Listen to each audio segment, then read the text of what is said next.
Hey, fellow artists, welcome to the 7th Psycheopera Creators Live, where I showcase fellow builders of musical instruments and their work, whether it's rustic cigar box guitars, traditional flutes, trash bin percussion, synthesizers, software instruments, DIY MIDI controllers, or classic guitars made by master luthiers.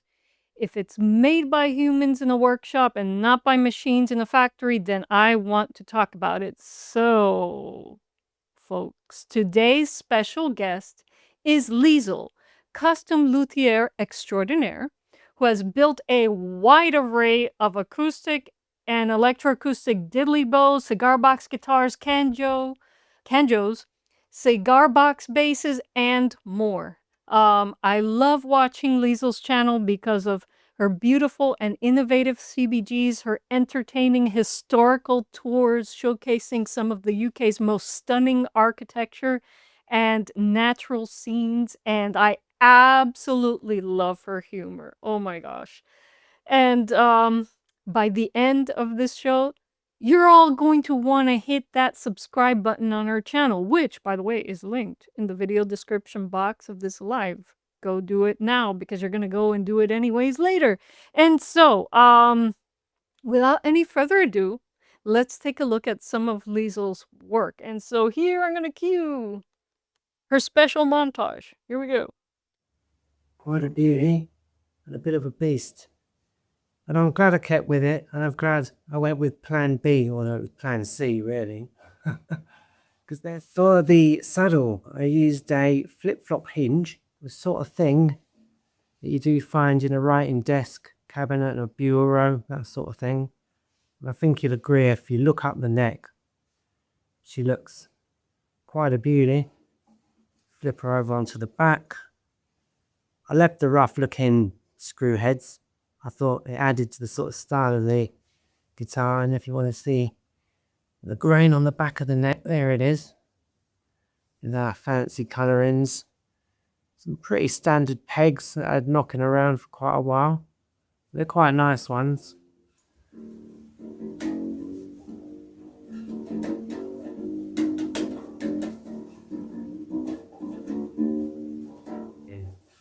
So here it is on the surface. Here is the little gitty sofa. As you can see, the resonator's in place. And just to give you an idea, there's the headstock. Now you could see that I had a couple of goes on positioning the machine heads. And there it is. I'll run us through this. As you can see, there is a triple piezo, which I've mounted one behind the resonator, one in the side, and there's another one that's I've not quite decided where to put it yet. It'll probably go in the corner of the resonator, I would have thought. And I will bury those nicely with epoxy resin. Yeah, just so that we don't have too bright a sound. Although this one I do hope will be quite twangly and jangly.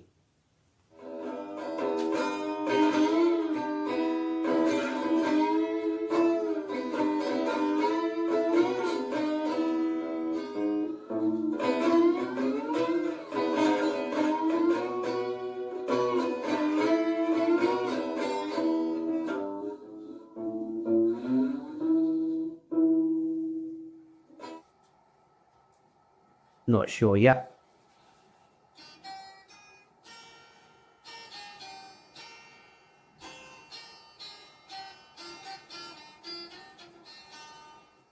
There are a couple of reasons for that actually. Not only because it's Halloween, but also I was very curious as to how it would sound. whether the shape would make any difference, the size of the box, and basically how I would go about it as well. Now, I did not have a decent mitre for cutting angles, so I would not have had a hope really in getting such a nice coffin shape.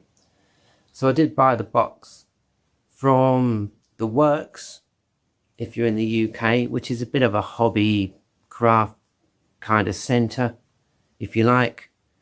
Yeah, relatively inexpensive. And yes, I did pop along there where I did find these coffin boxes. Now,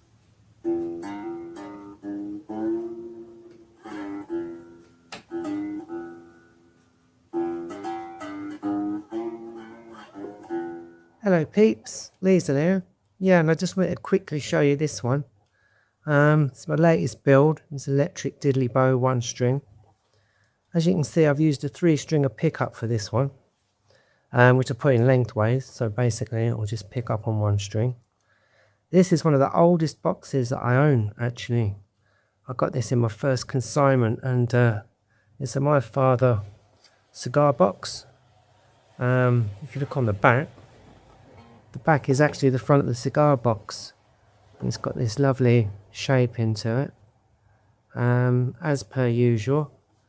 It's just a mop handle, which I basically stained with the usual tea and cheap coffee. The sort of cheap coffee you get from Poundland or dollar store, whatever. You wouldn't drink it, but it makes excellent stain. As for the tea, you want to use an expensive brand, something like Taylor's or Twinings. You just seem to get a better result. Anyway, I'm waffling on. You see the saddle piece and the tail piece, that's the ends knocked out of 2 rivets. If I spin her over, you can see it's the same on the front. That basically just stops the string pulling through. I've only just strung this guitar. I've no idea what she's tuned to because I've just kind of tuned her up a little bit and I'm waiting for the strings to stretch. But there she is, absolutely lovely. And there's that way around.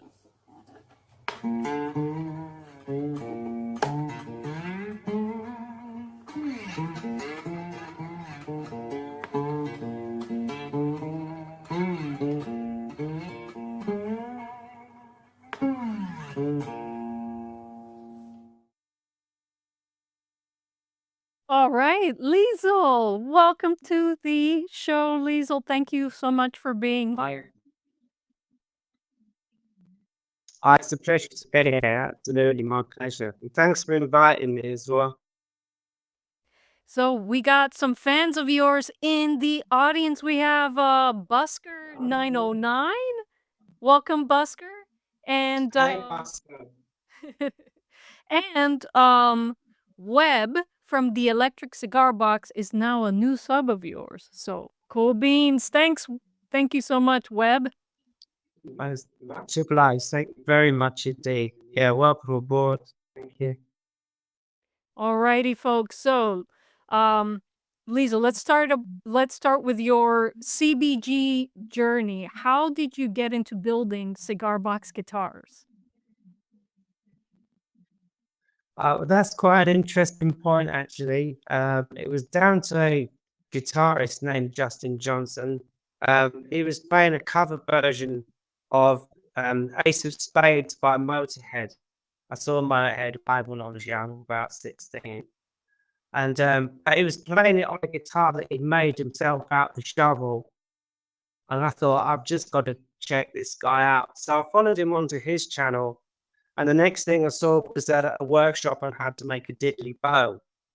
And now, as soon as I saw the diddley bow, that was it. I was absolutely smitten with it. 2 or 3 days later, I'd built one. And the rest, as they say, is history. So, yeah, it was down to the diddley bow mainly. Although I did start building 1 or 2 3-stringers pretty soon after that. Yeah. Very cool. One thing, one unique aspect of your building approach is your choice of wood finishes. Um, I think I ran into this early on when I discovered your channel. chose to go the DIY non-toxic wood stain route for some of your builds rather than use, the traditional hardware store stains and polyurethanes. Can you tell us what inspired that decision Yeah, and what absolutely. benefits you found in using those alternative finishes like the coffee stain and the tea stain? Tell us more about that. Yeah, absolutely. When I first started building them, I wanted to sort of give them a kind of old-fashioned look or a seasoned look, quite a well-weathered look.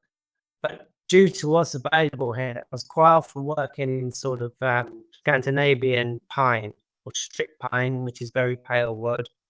Sometimes using oak, but that can be quite expensive. The main reason, actually, I've never been a fan of artificial chemicals, to color wood, to stain wood, as I make things from wood for years, even before I started building guitars.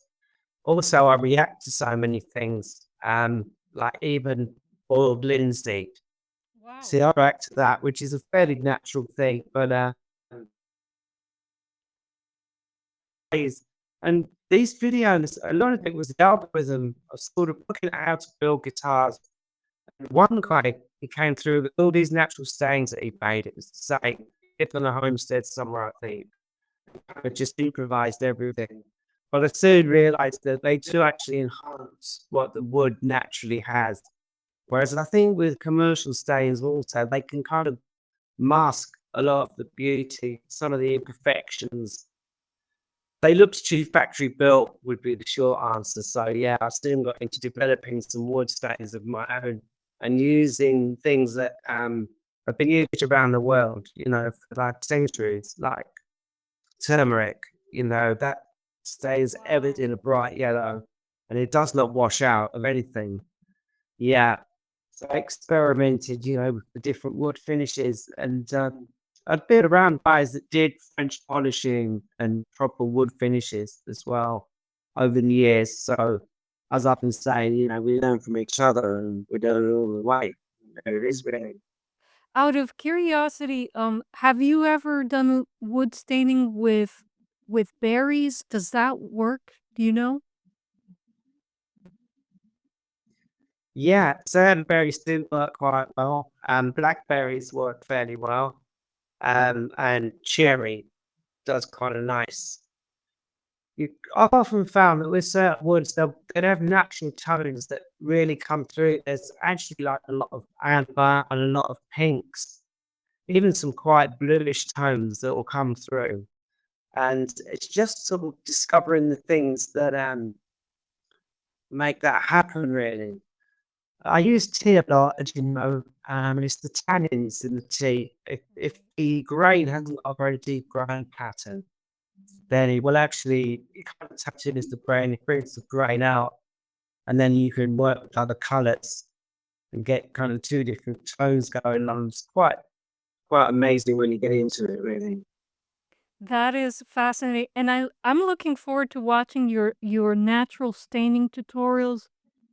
My husband and I are lucky enough Oh, to thanks. be on a homestead where this bush called pokeberry or pokeweed grows wild, and it has these huge magenta berries on them that historically have been used to make inks. We also have beauty berries on the Wow. property that also Yeah. stain a magenta color.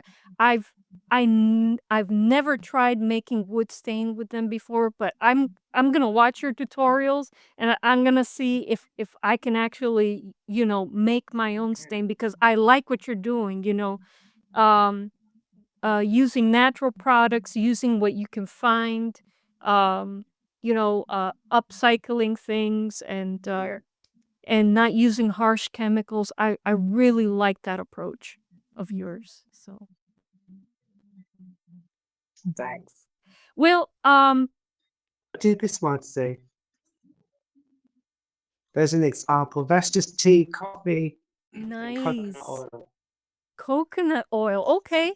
So does the It was coconut oil give it yeah, it was powerful. That's a good Okay. Very cool. Yeah, the coconut oil, it nourishes the wood. Because a lot of commercial wood is heavily sort of kiln dried these days. Yeah. It strips all the moisture out. So it does help to put the moisture back. It also is a really good carrier oil. So say if you were mixing pear juice or even artist's ink, you could put it in the coconut oil and mix it up. And yeah, it just kind of helps it to bed into the wood.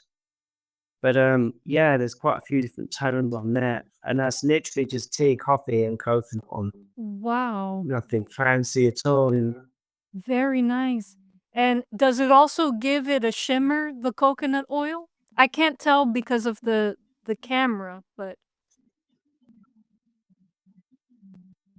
Yeah, and it does. Yeah, this one's quite dark because it's only had about one sort of light.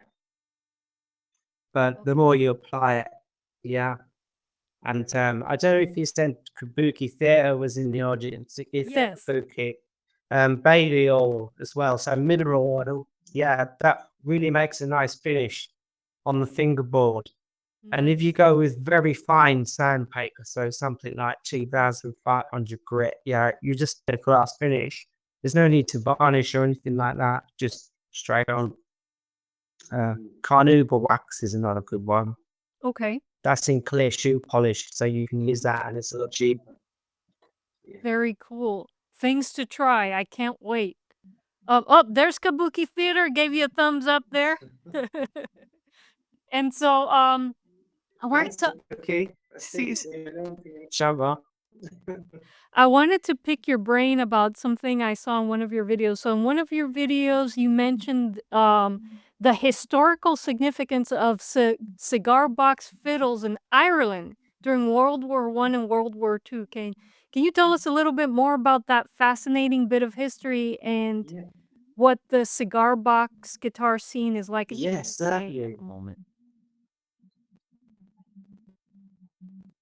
Okay, yeah. Well, yeah, that's the historical part. I used to work with a guy actually who was an expert on football, but I think originally his family came from Ireland. But I discovered that like one string fiddles were very popular. Um, excuse me, and in the British Isles because not so much cigar box guitars. I'd never heard of a cigar box guitar until a few years ago. Obviously, were more well known in the Southern states, I would say, especially in America. But one string fiddles were a big thing, and I never knew that. And there were quite a few examples of these. This guy, he showed me a lot of trench art. There were kind of like very diddly type instruments, and with all the nations were in conflict at the time. So there are Belgian, soldiers with them, German soldiers, British, American, you name it. They all had this kind of trench art, and also other instruments. We had flute wizard with the ocarina, but they made instruments very much akin to those as well. And little trinket boxes and everything. Things made up shell cases. It's quite a fascinating history. There's a certain amount on YouTube. If you cross-reference it, you'll find it. Okay. As in the UK, yeah. Again, as with a lot of rock music in the UK, I think the West Midlands is the place. Many of us will know Chicken Bone John is from Birmingham, England. So that's Birmingham in the West Midlands. There's quite a scene there. There is an annual festival, like Cigar Box Guitar Festival. I think it's every February or so. It featured on BBC TV one time, actually, a few years ago, which is why I think there was a bit of an upsurge in popularity for a small time at least. Yeah. It does remain a slightly niche here, but I think, well, I'm trying to spread the word of cigar box guitars as much as I can anyway. And I'm sure there are other people doing the same here in the UK. Absolutely. Well, very cool. And so you recently made the move to Wales from a more urban setting. How has country life impacted your creativity as a luthier? And have you discovered any new opportunities to showcase CBGs in Wales? I'm working on that, and I certainly am. Yeah, it definitely is the place, especially up in North Wales.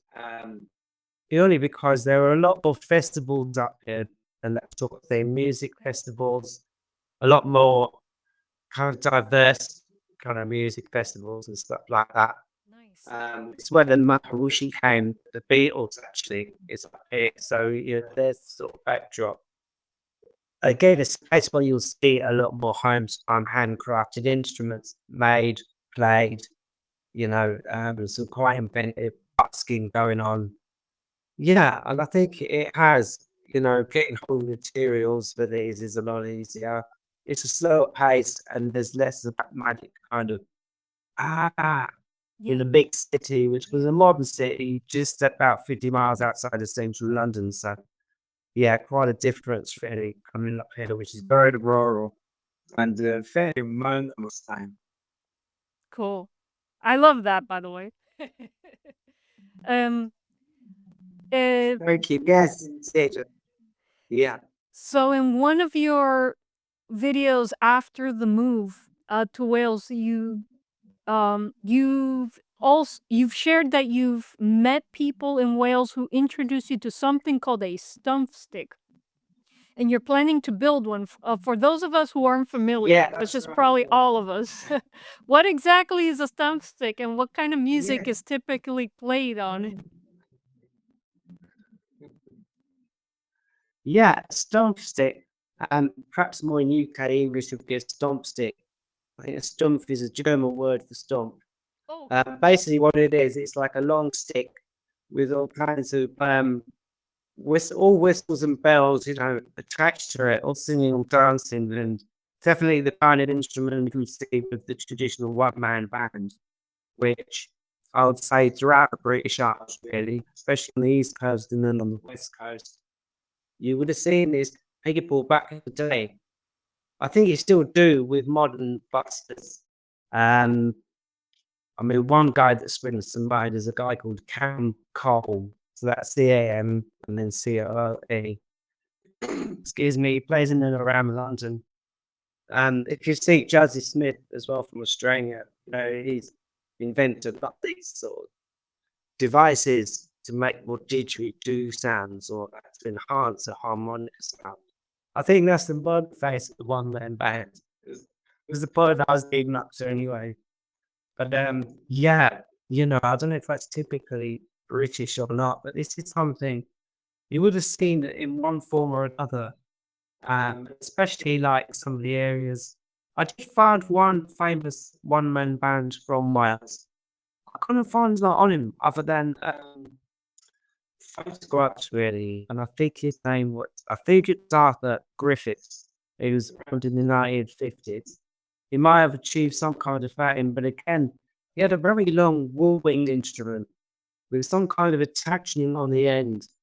And I think he was probably known for this. I would have loved to have known what sort of sound he got from this instrument, or how he entertained the public with it. But like I say, very little I could find really on researching that subject. well, we look forward to seeing your build and introducing us all to this instrument through the channel, through your channel. So I'm gonna bring on That's Lawrence. part of it anyway. This is going to be the top one. Oh, there we go. We got a preview. Awesome. Cool beans. Yes, that's it. Yeah, that's the top part. The rest I'll keep you in suspense. Okay, it's going to be quite a grandy looking one, I think. cool beans. I can't wait. So I've queued on Lawrence. He's gonna pick your brain. Well, Okay, far away. well, I don't know that that's my job, but I was curious. How popular are cigar box guitars in the UK? I think they're more popular than you might imagine. Wherever there is like a sort of music pub venue, especially in the sort of blues, the blues kind of crowd, yeah, and the more blues rock sort of crowd. You will find there's quite a few cigar box guitar fans, so it's on the rise. Most people are still, what the heck is that, when they see a diddley button, for instance, and they always say, "Oh, it's only got one string," you know, obviously. But yeah, I think these things are becoming much more well known, especially thanks to Chicken Bone John, you know, and yeah, all the sort of influence he's put our way, should I say? Sorry, getting that. So. So, am I correct in saying that you create CBGs and diddley bows? Are there any other instruments that you make? Yeah. Yeah, I've made a stomp box before now. I have one or two kiddly bows with me. I'm so sorry, folks. Uh, for there isn't a storm going on outside or anything, but the power flickered and it took down the stream. So I had to start another stream. And Liesl, many apologies. I'm so sorry. I'm hoping people will find us on this. Well, I posted the link, but the one thing that YouTube did is it did completely stop the previous stream, so it went away for me and went on to another video. So that may have happened to people. People would have to watch to the end of it to see about part 2, which will be useful for people hearing it on the rewind. But maybe you'll want to upload it an edited version with the two With parts both together. parts together, yeah. Maybe. Yeah, I know it's a shame, but that'll probably be easier on folks. Yeah, yeah. Well, I guess we can continue the conversation. Lawrence, you what question did we leave off on? Or did you leave off on? Well, I was asking you to jump in, but we've covered a few things. Um, she uses hand tools, and gave us a background about how it all started. And so I don't know. I'm trying to think what's next, but fortunately, we didn't panic. But it doesn't mean that I'm all that smooth about getting my thoughts together. But I do have a question. I do have a question for you, Liesl. Your diddley bowls and cigar box guitars are very refined instruments, very well built instruments. Are you selling them anywhere? I will be again soon, yeah, because I've had to set up all over again. Yeah, I'm sure I will. Yeah, in the not too distant future. So I will let you know in any case. Perfect. And is there any way people can contact you? Do you have a website or an email that or can people contact you through just YouTube in the comments if say they want a custom order perhaps? Are you taking any custom orders at the time? Yeah. Again, I will be very soon. Yeah, I'm going to set up a website. That'll be the easiest thing to do, and I'll link it. At the moment, it's just on YouTube. Yeah, but I will keep everyone posted. I moved up here on a shoestring, so I'm kind of rebuilding the whole thing at the moment. Anyway. Well, that's how the original Cigar Box Guitar crafters were. Everything was on a shoestring budget. Everything. Very authentic. So cool. Same. Yeah. And Yeah. well, folks, in the meantime, you can definitely follow Liesl's work by subscribing to her YouTube channel. It's linked in the video description box. Please go down there, show Liesl some love, and sub. And I want to thank everyone who joined us in the stream. I know that hopes I'm hoping that we'll get some people back, so we get some interaction with the people who were in the chat. You had a lot of fans, Liesl, and so I hope they're able to find us. Yeah, I posted the link, but Absolutely. the power flicker was a while ago, and Liesl and I kept going as if nothing happened because we didn't know, and so it was probably a while that it was on like a still frame there, and I'm asking questions that were just going on like we actually had an audience, but we didn't. Sounds good to me. Well, But in any case, we do have one thing. Albert in the chat. Yeah, a lot of people don't know. They're just thinking, "Well, what happened?" And then they don't know. Well, keep looking at the channel, refreshing. Eventually, there might be a new stream. But I guess I did have a question. Yeah, and then I just totally forgot. I just thought of a good question, and then it just disappeared on me. But in any case, yeah, We forget things. So yeah, I don't know what's the matter with me. Yeah, it's accelerating. Musical Saw now, or Albert from Musical Oh, Saw. that's what I was has gonna a do. question. Well, I mean, I have a question that we could throw Albert in, but I thought of Albert and his musical saw and the bow, and I was thinking, well, if you do leg fiddles, a bow is part of that. Have you made bows before? I haven't, no. I've seen those made. I've not attempted to make one myself yet. But I think I'd probably shout, yeah. I'm very interested in the leg fiddles that Liza's doing at the moment. I did an upright bass in a similar way, so that's really sparked my interest, yeah. Do you make the bows for them, Liza, yourself? No, I was planning. That's something Albert does. Have you saw this? I was planning all along to use an old. Oh, fantastic. Yeah, I was planning all along to use a violin bow that I had.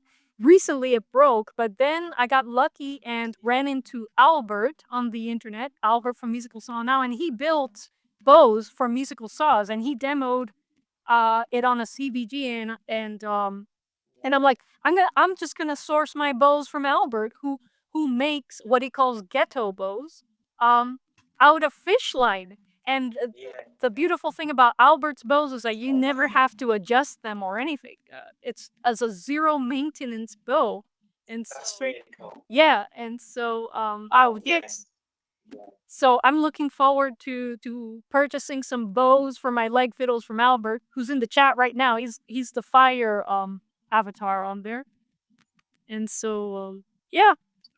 Well done, Albert, that's amazing. Eric, And Albert had a question. yes, Albert had a question. He had a question if you have any insights about using nylon strings on your CBGs, Liesl. Yeah, watch this space because I'm about to use nylon strings. They're arriving tomorrow. I've never used them before.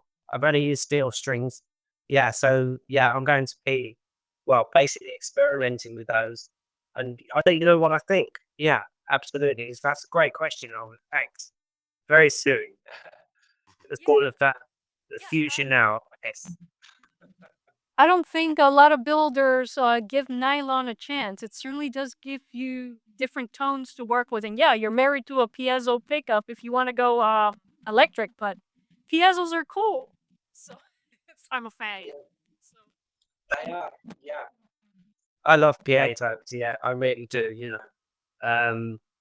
I built one with a humbucker and that was nice. I might do that again. But piezos, yeah, they're fine for what we do, I think. And it was hearing yours actually. I didn't know you could get such an incredible sound using nylon strings. So I learned how to string with nylon strings.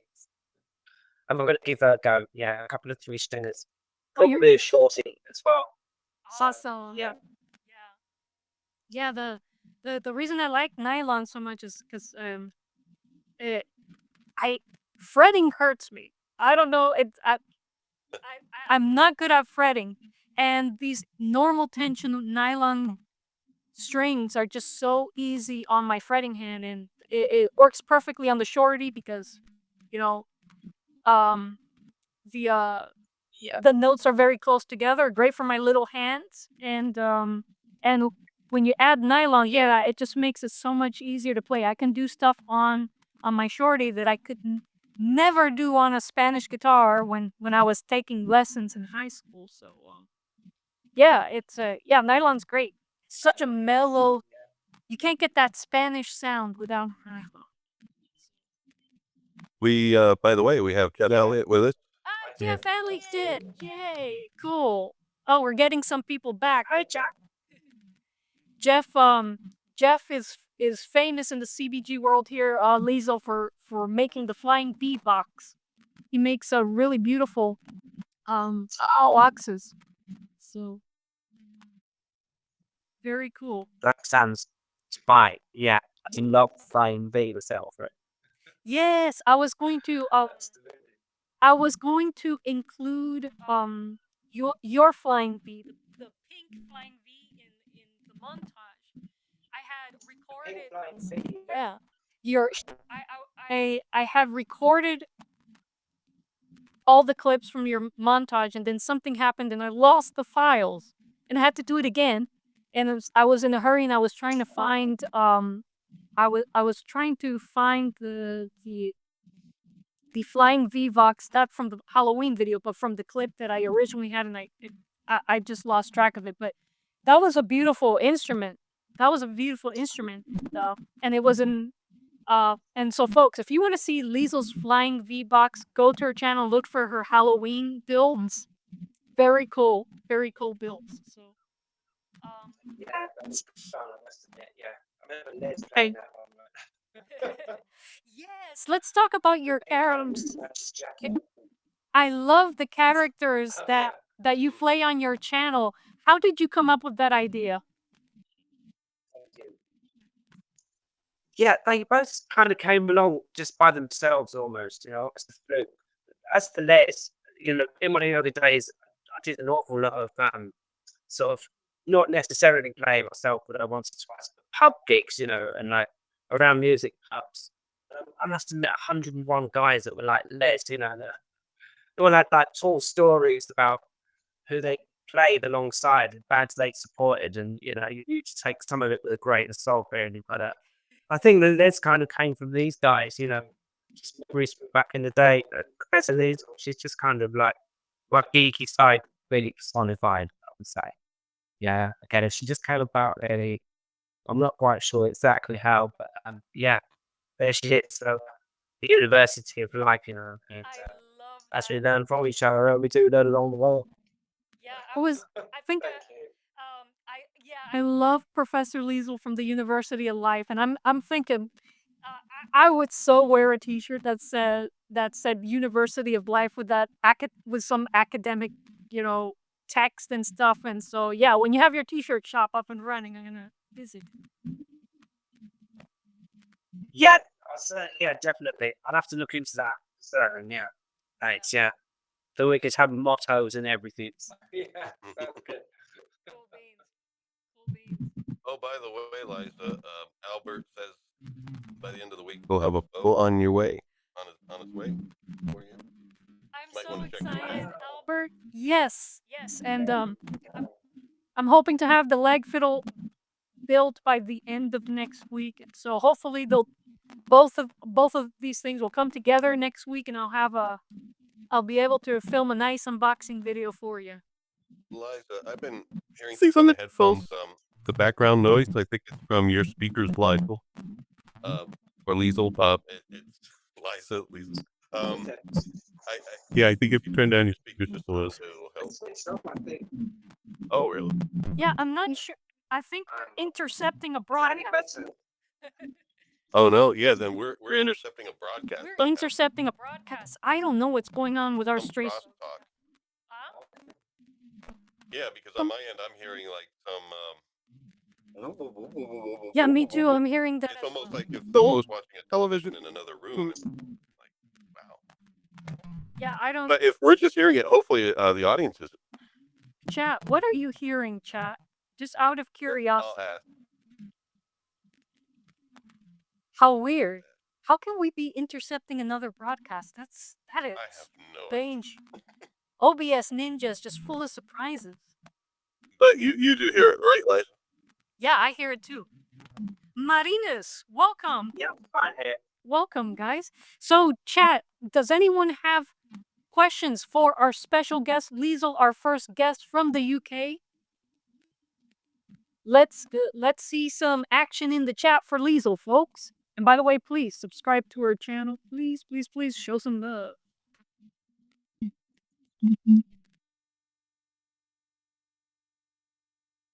Yes. No, it's not crosstalk. It's definitely something with Liza, because when you stop talking, it stopped like a second later, And then when I went, yes, I heard like a second later. So somehow our signal is being looped around, but it's muffled. Man, after the shutdown of the stream, I'm not sure what's going on. Yeah, today it's been a bit rough. Right. So, okay. Jeff Elliott says, I get that on my amp in my basement. He intercepts signals with his amp in the basement. Cool beans, Jeff. Yeah, kind of like Nigel in Spinal Tap. Duh. Cool beans. Yeah, I've picked up radio on an amplifier, guitar amp, a few times in my life. Oh, I guess Webb is hearing it too because he says, like, we're in Luke, I am your father mode. Oh, cool beans.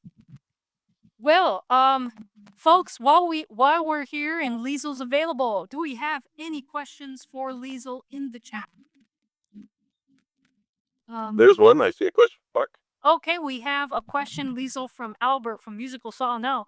He's asking, could I use 6 nylon strings, 3 pair, on a CB bazooki with a strong neck, or would I need a truss rod?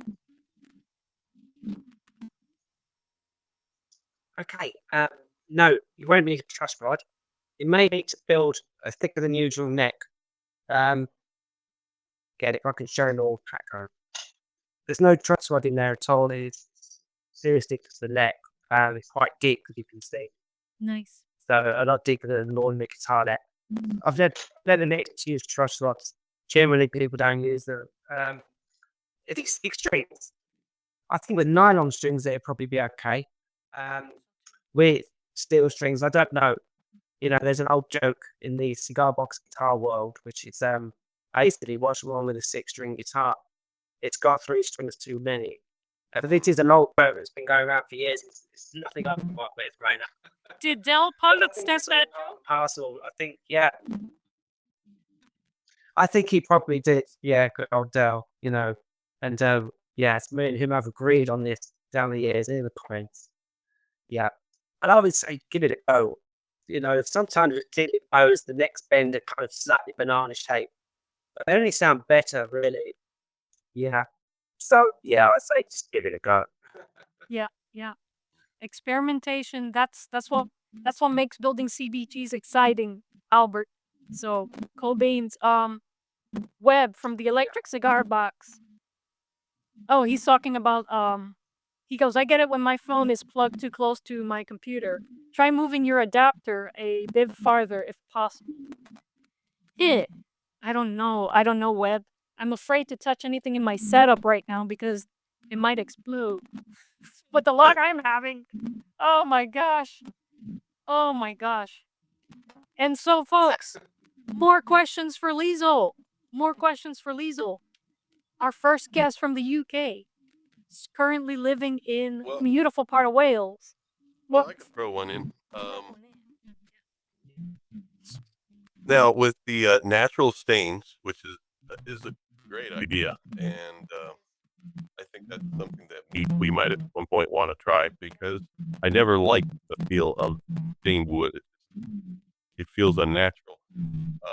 But are there other techniques that you use in your builds that might be considered unique or different build it?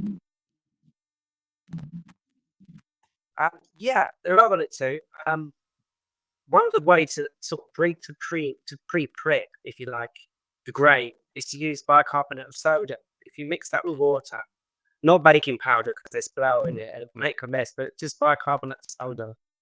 It goes a long way into bringing the colour of the grey out. So quite often I'll do that, and then the tea to kind of make it darker. You can also, I see those that when you were using a fire to burn the necks on your instruments. That's another way, isn't it, to really bring out kind of grey pattern and the colours. I know there's a technique that comes from Japan, I think. If you could do it outside and use a blow torch, you could sort of scorch the top layer and then sand that all off and actually use artist's ink, as you were saying, to make colour techniques. And I've done that. It's quite amazing because you get like wood grain that looks blue. You know, it's kind of tattooed a lot. It's a bit tricky. There are plenty of videos about it. I can't remember the name of this platform, but yeah, quick search and you'd find it. So those sort of techniques, yeah, 8-note and stuff. For the longest time, I just used to finish them off with carnauba wax. I know a lot of stick makers use carnauba wax. And the cheap way to buy that is by neutral shoe polish. So clear shoe polish is basically carnauba wax. Put that on as well, and yeah, just like let that dry and heat it slightly and buff it, and it gives that nice fingerboard. Like you stay with that, and it's got sticky stuff on the top of it, and you can't do like black or clear or anything like that. So there you go. Wow. Well, reading the chat here, Liesl, Webb from the Electric Cigar Box says, my favorite Liesl CBG is the casket guitar. And he says, seems like yes. yeah. Yes, that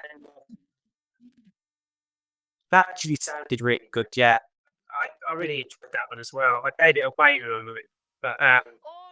yeah, I got those. They were decorator boxes, Casket. What kind of casket? and just such a That Lawrence, you missed my lunch. historical the words.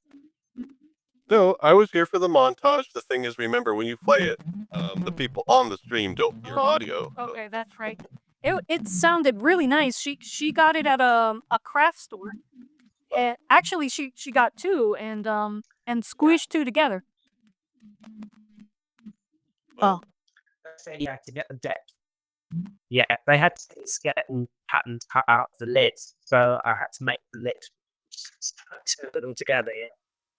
It was one of the best Halloween. It was a Halloween style, really. I did have the greatest fun with that one, and they were both viewer suggestions, the Flying V and the casket, the coffin. Yeah, so clearly they all came from the channel in. Webb from the Electric Cigar Box says, I have made a casket template if Liesl would like a copy for future builds, ... There you go, Liesl, if you'd like a casket template. Oh, thank you very much. So, Webb is gonna be on, I think Webb is gonna be on the show. I forgot the date you're gonna be on, Webb, but sometime in August, and he is a master woodworker, and man, he has some tricks on how to and he has a brand new channel on YouTube. So yeah, let's connect with each other, folks, to share information. Thanks, Webb. Sounds great to me. He says, "Call it a git to die for." It's like, oh gosh. Webb. Mm. Yeah, you mean a gig to live for? So. Ay. Liesl, Albert has another question for you. He's asking, do you like sapele wood? I know that I'm pronouncing that wrong. Is it sapele wood for necks? I think they are very strong and not too difficult to work with. What other woods do you work with for necks, please? Okay, yeah, mainly pine and oak. I've never worked with that particular wood. There's a kind of wood that I've seen, actually. I think it comes from the States, probably, or Canada, and it's called Purple Heart something. Oh yes, I can't remember the full name of it, but it's a type of wood. I do not think of that. There's a few videos where it's mixed with like, I thought, yeah, deeply. I think I've seen Yeah, Yelp it's talk quite about nice. Yeah, it's awesome. Yeah. Yeah, the only person I've seen work with Purple Heart for I think it was Del Puckett. Yeah, beautiful wood. I'm sure it's very expensive though. Yeah. Yeah. I think she uses high wood that comes from the Netherlands. And, a lot of people say, oh, it's not, it's light wood fight. I've always found it fine to all that with. Just use something else, the fingerboard, some kind of hardwood. Whatever you like, really, Yeah, that tends to make nice necks. That's generally how I would go about it. Or but just as much scrap wood as you can get your hands on. Yes. Go really rustic, Yep. Yep. I love scrap wood, and pine is a beautiful wood, and I've never had a problem in as far as sturdiness is concerned. Not yet. I might I anticipate maybe running into yeah, so maybe with my short scale bass I will discover things about pine, but I don't know. I'm just gonna give it a shot, see what happens. So Yeah. Yeah, pine is fairly easy to work. Just used quite a piece of it. Sure. Yeah. I think it'll be fun for a bass. how was it working with oak with your hand tools, Liesl? Is it very, very difficult? Yeah. A nightmare, to be honest. Yeah. I was really naive when I built that bass. I built the neck years before I built the bass, and it's sat in the cupboard for ages. Yes, because I was very naive. I tried using an electric jigsaw, and that was even more hopeless. Hmm. So yeah, basically I just ended up using very thin cut pieces of oak, like on a 2-string bass, or just any other hardwood. I can't think of any off the top of my head. Just go to the scrap bin, hard metal, uh, timber store or lumber store. And it's just this it's hardwood, So yeah, but yeah, basically I'm tending this pine for everything. So yeah, and just some kind of hardwood for the fingerboard. Well, let's see. Oh, that's for you, Lawrence. Repurposing wood is always nice for rustic instruments. Agree with that. Um, Webb likes to use tons of recycled lumber. Cool. And oak and maple for Webb as well. So Cool, lovely. Yeah. yeah, yep. And so, Lawrence, Yeah. anything for Liesl? I've been giving you some good ones. Let me see here.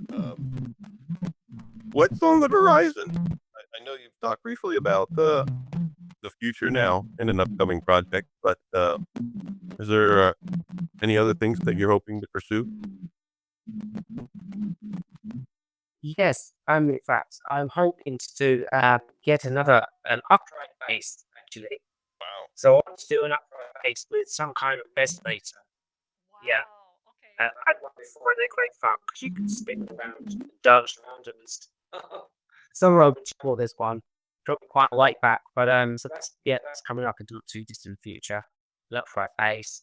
And diatonic fretting. There you go, I can say that.